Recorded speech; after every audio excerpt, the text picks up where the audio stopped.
इस वीडियो में हम लोग डिस्कस करेंगे कि एल&टी फाइनेंस से पर्सनल लोन आप कैसे ले सकते हो, उसकी क्या क्या एलिजिबिलिटी रहेगी, रेट ऑफ इंटरेस्ट क्या क्या लगेगा और कौन कौन से डॉक्यूमेंट की रिक्वायरमेंट है, और अगर आप फिनोजा कैपिटल रिक्वायरमेंट है तो उसके लिए आपको क्या क्या करना पड़ेगा।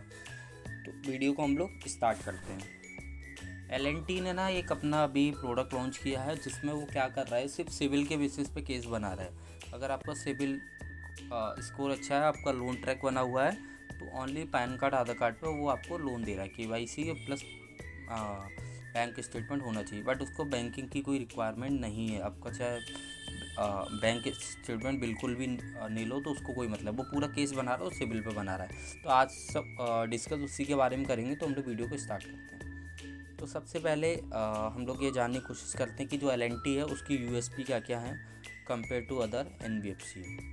एल&टी जो लोन बना रहा है अमाउंट, वो 50,000 से 7 लाख रुपीज़ तक का बना रहा है। लोन अमाउंट यहाँ पे ऑफर कर रहा है 50,000 से 7 लाख रुपीज़। इनका जो वर्किंग है वो ऑलमोस्ट पैन इंडिया है, बट कुछ इनके पिन कोड्स हैं जिन पे ये वर्किंग नहीं कर रहे हैं। तो वो हम लोग के पास पिन कोड लिस्ट होती है, तो उसमें हम लोग आपको देख के बता देंगे कौन सा रहेगा, या मैं आपको शेयर करवा दूँगा। ये सिविल बेसिस पे लोन बना रहे हैं, यानी कि आधार कार्ड और पैन कार्ड की रिक्वायरमेंट है ओनली।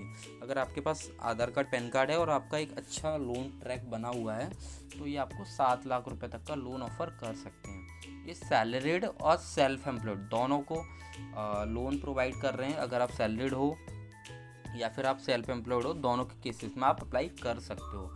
इनका प्रोसेस पूरा डिजिटल है, ठीक है, कि कोई भी फिजिकल किसी भी डॉक्यूमेंट की रिक्वायरमेंट नहीं है, ऑनलाइन है पूरा प्रोसेस। तो यहाँ पे कोई भी फिजिकल किसी भी तरह की रिक्वायरमेंट नहीं रहेगी।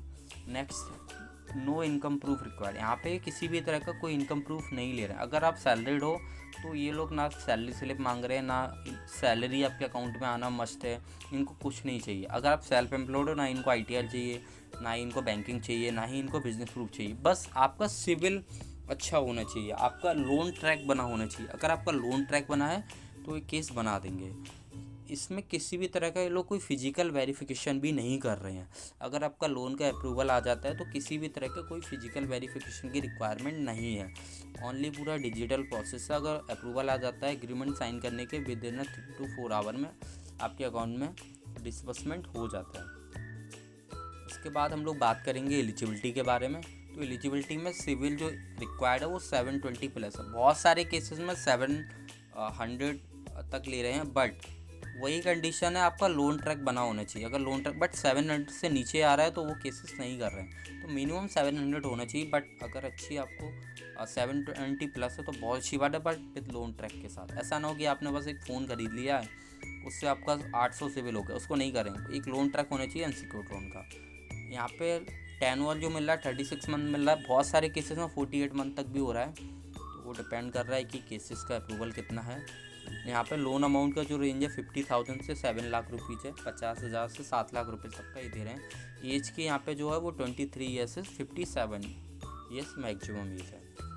इसके बाद हम लोग रेट ऑफ इंटरेस्ट की बात करेंगे। तो रेट ऑफ इंटरेस्ट जो है स्टार्टिंग फ्रॉम 11% से जो मैक्सिमम 20% रिड्यूसिंग में जा रहा है, ये बहुत ही कम है कंपेयर टू अदर। हम NBFC की बात करेंगे, अगर हम लोग बिजनेस लोन में जाते हैं तो उसके हिसाब से बहुत कम है ये। 11% से 20% रिड्यूसिंग में।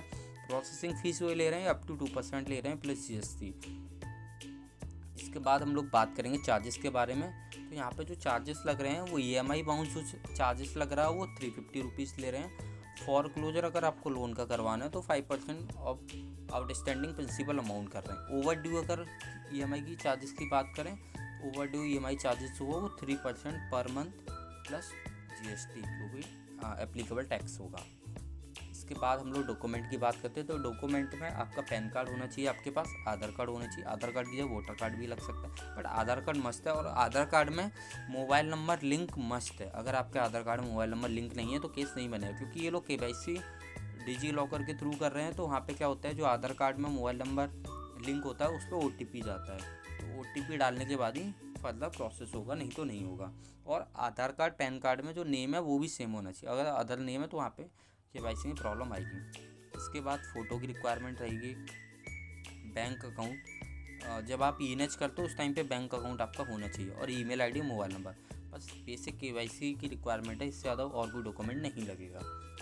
इसके बाद हम लोग बात करते हैं कि कैसे आप अप्लाई कर सकते हो।